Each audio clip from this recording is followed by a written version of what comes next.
Welcome to episode 95 of Cougs on Cougs. This is Jess. I'm Mary. We are back after our Christmas break. It's New Year's 2018. Eve break. Yes, it is 2018. And we're on episode 95. That's kind of crazy. It's insane. We hope you all had really great holidays. We are happy to be back. We're going to do some reflection as one does at the beginning of the new year. And our quote even has to do with that too. So, Jess? Certainly does. This is from Vern McClellan. He says, "What the new year brings to you will depend a great deal on what you bring to the new year." So, yeah, I guess that applies to Yourself? To sports? BYU football, BYU basketball. Yes. Everything. Yes, I like it. So hopefully we bring a lot of good stuff into the new year and get a lot of good stuff back. So like we said, we are going to do some reflecting. Our first segment here is going to be a year in review. I'm sure you guys have seen a lot of this stuff going around on Twitter. But we just kind of wanted to play off of Vanquish the Foe's tweet. They sent a tweet out. What did they say? They said that it's time to say goodbye to 2017. We have said goodbye to it. They wanted people to reply with their favorite plays, moments, images, or tweets from the last year so we can remember the good stuff. And only the good stuff. Especially important year to do Forget that. all the bad stuff. All right, well, we have 10 things. They're not in any particular order at all, but just 10 things we thought about from 2017 that we liked. Mm-hmm. So the first one, we tweeted this from our account to Vanquish the Foe. This was Eric Mika's stare down of the Gonzaga student section at Gonzaga before BYU ruined their undefeated perfect season on senior night again. That game and that stare down were easily a couple of the best things out of the year. Our second thing, there were obviously slim pickings from football season, but if there were any bright spots out of football season, it was probably Cosmo. Cosmo killed it. He lit up the internet with his dancing skills with the Cougars. Many other mascots tried and failed to replicate what he did. Nobody can. But I thought it was funny. Vanquish the Foe says we didn't take home any national titles this year unless you count Cosmo's domination as the best mascot in the land. BYU Baseball was another one that we don't talk a ton about baseball in here, but this is definitely a bright spot and we wanted to include it.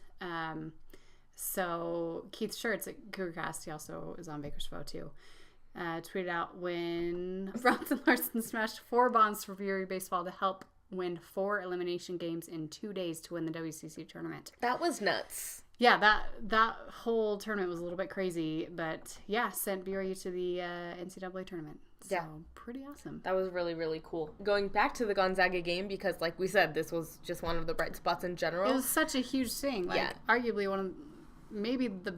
Probably the big... I hate to say a non-NCAA tournament game is the best win ever, but it's definitely up there because Gonzaga was number 1 at the time, but... No, it's up there. It's up there.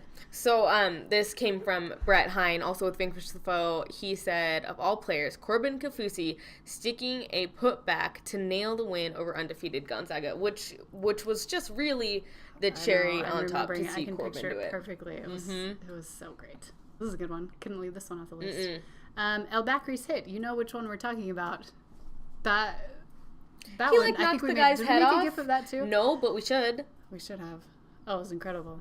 I think probably most BYU fans watched that over and over and might have called that the best thing of 2017. Yes, speaking of slim pickings from football season, I mean, that was one of few options, but even if there were a lot of options, I think that still would have made it because that hit was just that good. It was so great.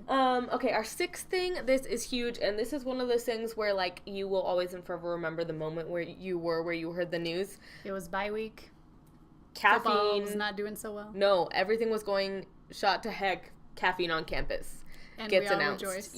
Yes. Which was great because earlier in the year you had Kalani's quote about how he was a believer in caffeinated beverages, and then it was only a few months later. He spoke it into existence. So hopefully he speaks on undefeated season and national championship into existence. But caffeine at the stadium and at the Marriott Center has been great. Number 7 was when Mo Longi joined the team. That was kind of a big deal, if you remember. There was the whole dog pile thing. That dog piled on. Yeah. We made this little quote about how he said he loves football. And he was just a lot of fun, especially during fall or spring ball and all of that, to just kind of follow him. And we actually got to see him in some games for a while, so that was really fun. Hopefully we'll see more of him next year, too.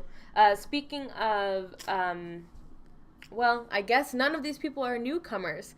But Not it technically. almost is like they're newcomers. That's kind of another one of our highlights of the year is the transformation that Peyton Dastrup, Luke Worthington, and Dalton Nixon all underwent to become assets to this basketball team. Yeah. Do you remember when it was finally preseason basketball and we actually got to see those guys and they looked incredible?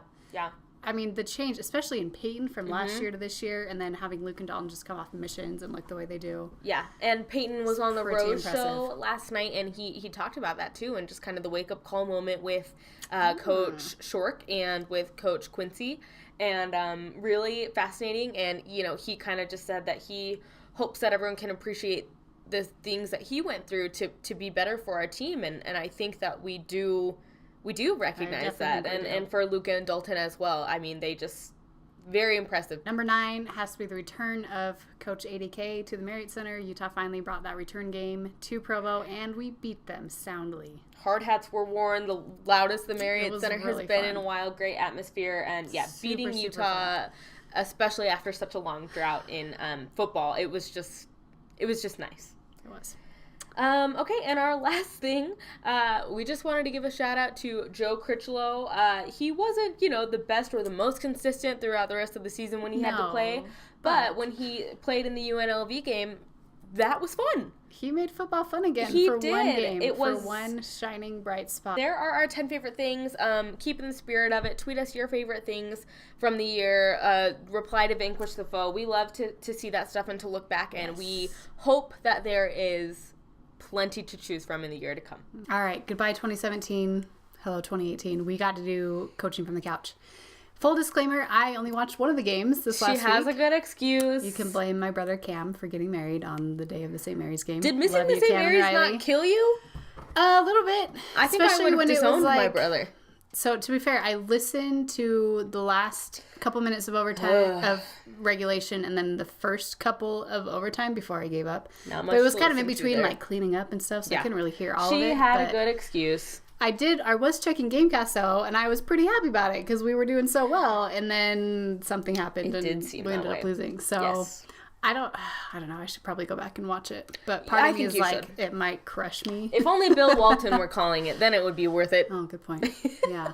So, fortunately, the winning streak came to an end, but we did have a win over Portland, 69-45. Yep. And then an overtime loss to St. Mary's at home, 74-64. So, bummer there, but it was still a close game for most of the time. You went to overtime. Yeah. We played a very good team, very close, and I think that next time we play them, we'll be better. They'll probably also be better. I do think with Gonzaga in the conference, people still underestimate how good St. Mary's is. They do. And I think even within our own fan base, I think it was just really weird because we were in the lead for so long and we were in the lead so late. It's like people felt entitled to that win. But people should know better. With St. Mary's, you are never entitled to a win, and they're still good under pressure. And I feel like a lot of people forgot, too, how poorly we played against St. Mary's last year. They killed us. So let's get started with couch coaching. Let's start with what went wrong. Coach Tyler, so yours actually comes from the St. Mary's game, and you could tell this just by going through the stats and the box score and from what you heard. Yeah, so like I said, I listened to the first couple minutes of overtime and then just looking over the box score. For the most part, looking at the box score, it's like, how did we lose this game? Other than you look at Jock Landale's stat line. Our stats look pretty good. Shot 50%. I mean, but Yoli's stat line matched Jock's. Yeah, it did. So for me, it was a couple of bad turnovers in overtime, which are total momentum killers, especially in overtime when it's such a small amount of time to lose any momentum at all. Yeah. And then just taking bad shots. If you look back over the shots we took in overtime, I think we took 7 shots total and missed 5 of them. Unfortunately, most of those were from Yoli, who was playing with 4 fouls. And I don't know, I think something just happened in that overtime with Yoli. I don't know if it was getting tired, if it was just getting frustrated or what. I didn't get to see it. But, can confirm. Maybe took some bad shots. And it's hard to say without having watched it, but I imagine we probably could have gotten some better shots out of that overtime early in the very beginning. to avoid that total collapse. What about you, Coach Blanchard? Okay, so for me, it all kind of ties together, and with you talking about Yoli, and again, I just always feel like we have to clarify, we are not bagging on Yoli. We recognize how good he is, and that we wouldn't have gone to overtime in the first place if it weren't for Yoli. His stat line was unreal. But I did find myself questioning the lineup there down the stretch. We did not see much, if any at all, of Peyton or Luke in the second half, let alone overtime. So Yoli was playing with 4 fouls, and you're always at a disadvantage when you're playing with 4 fouls because you have to play soft on offense and defense, really. Right. And, I think he was probably just tired, and I do think he felt like he had to do it all himself because it was just kind of a rough night offensively overall. But who didn't have a rough night offensively that night? Peyton. I did see when I was checking the Gamecast, I was like, oh, someone off the bench has a 3, and it's Peyton. It's Peyton. Of course it's Peyton. So, and then speaking of Peyton, this tweet from Jordan Naylor says that he's shooting 67% from 3 and 61% from 2.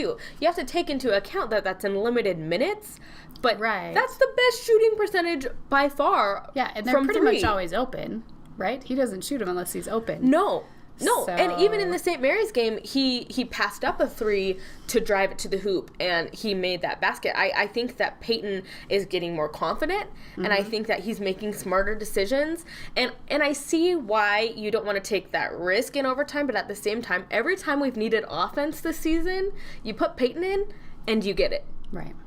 Can I just say one other thing real quick? Yeah. Is that most of what I saw on Twitter after the game was people bashing on Zach Sellius, which I cannot. Don't do that. We don't stand for that. That was the shot that Zach should have taken. I mean, he was open and he can hit it. So I don't know if you heard missing it. Any of the post-game stuff, I didn't. But TJ said the same thing. He said that 10 times out of 10 times he would want Zach taking that shot again because Zach is a shooter and it's going to go down. And it same didn't. with TJ or Elijah or you just have to reverse the situation. If Zach makes that 3, then he's the hero and it's the smartest thing ever. Yeah, that's the play you want. A wide open shot to end regulation. Totally. And I can even let you, just as we're talking about different lineups, I did just want to mention that this from BYU Statsman, this tweet is worth checking out. He went through with all of the different lineups and said, how they were doing against opponents, and our starting lineup is actually, I think, like -17.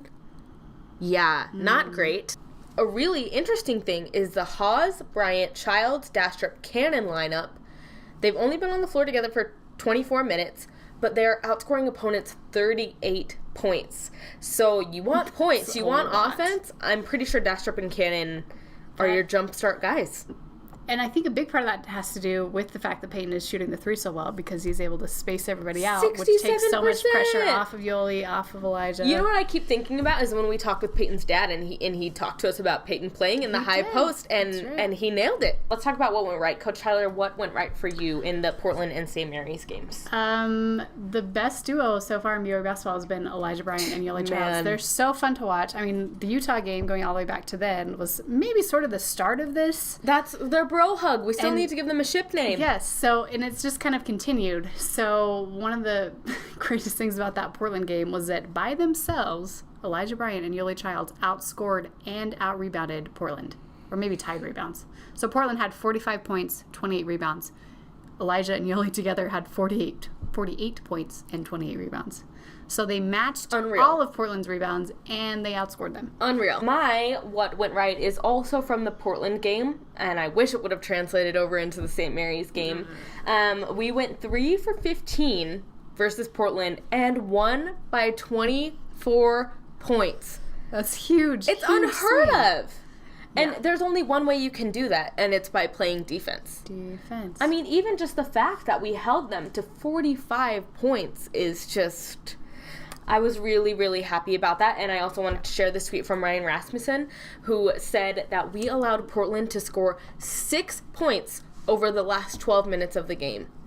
By golly, if we could have managed to do half that against St. Mary's, yeah, totally. Different. But it's nice to know we're capable of doing stuff like this. And I'm excited to see that defense on the road again this coming week. Talk of the town this week, we kind of have a lot since we took a week off. We start with some really great, important, exciting news out of football, which we're sure you've already heard, but we have to talk about it anyway. BYU football has hired Aaron Roderick, Fesi Sataki, and Ryan Pugh to join the football staff on the offensive side of the ball.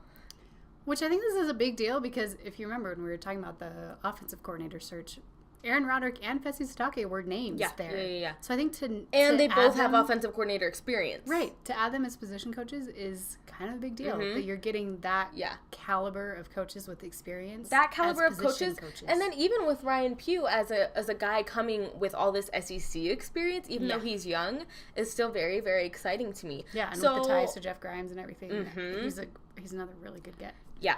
And we don't know what exactly their positions are going to be. We do know Aaron Roderick will be the passing game coordinator, whatever that means. It's not something that we've had in the recent Hey, I'm cool with that. The passing game needs work. Amen.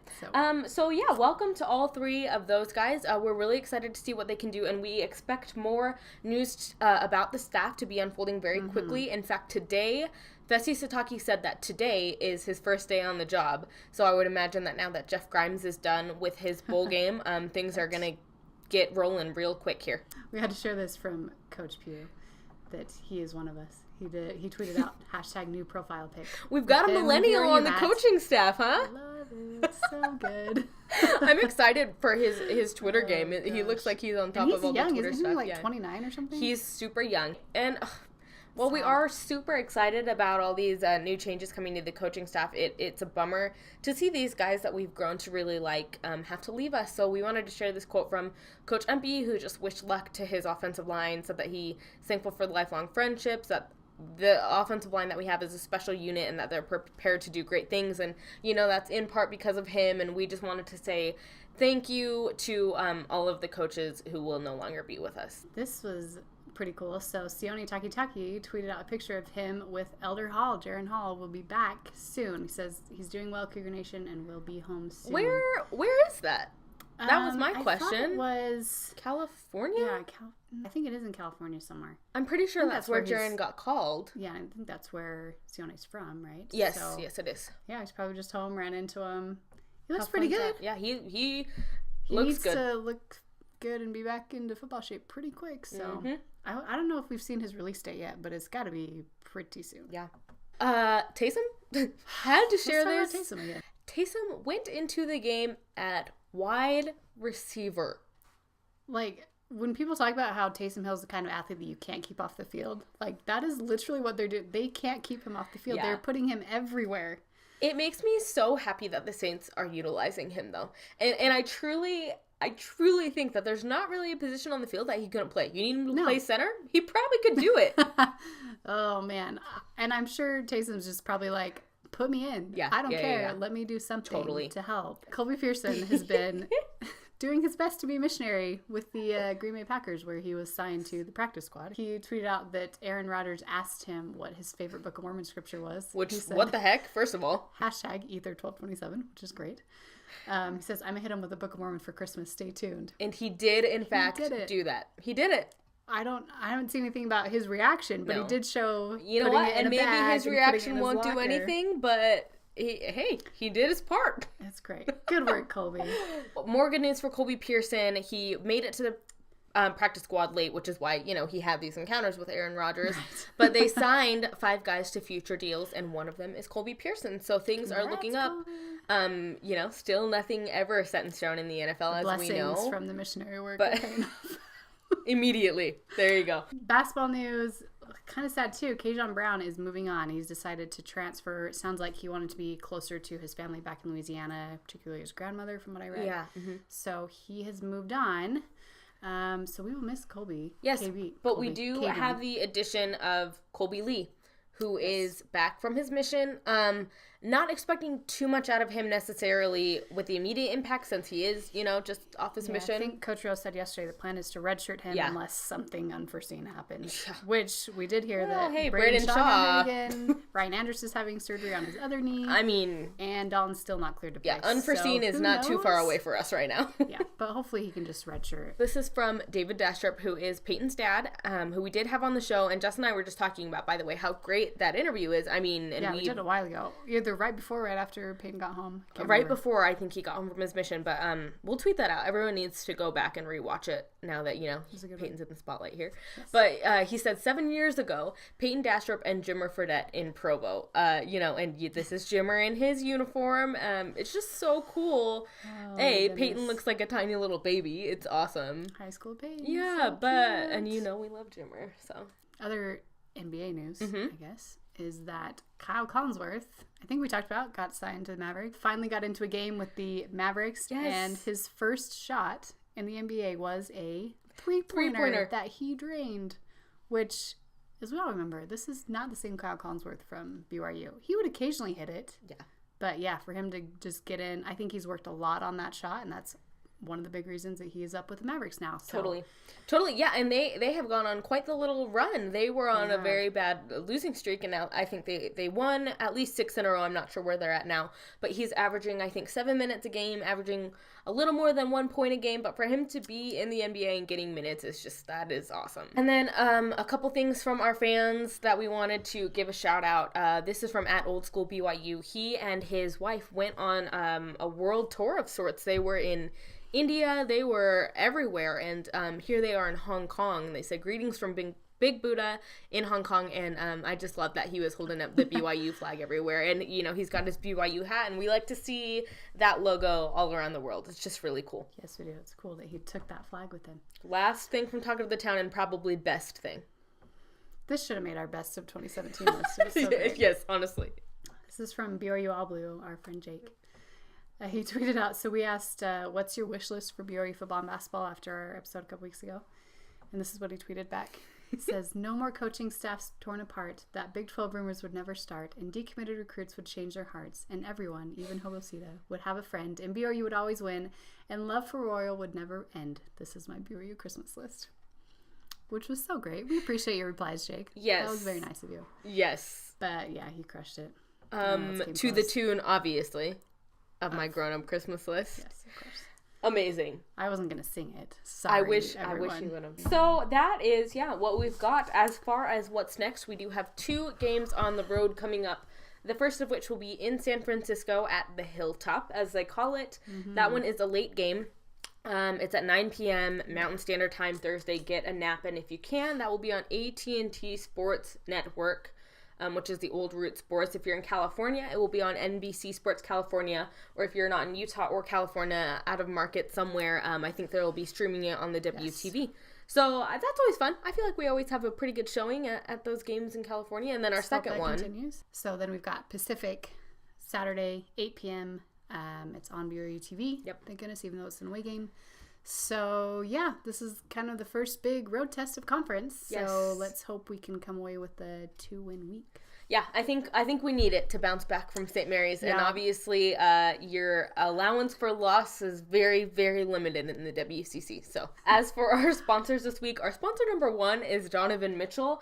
First of all, for coming to the BYU game, it was really fun to have him in the Marriott Center for that Portland game and to see Yoli and Elijah put on the show like that. He's like Utah's huge celebrity of the moment. He's also specifically our sponsor because of his video bomb of Yoli's post-game interview.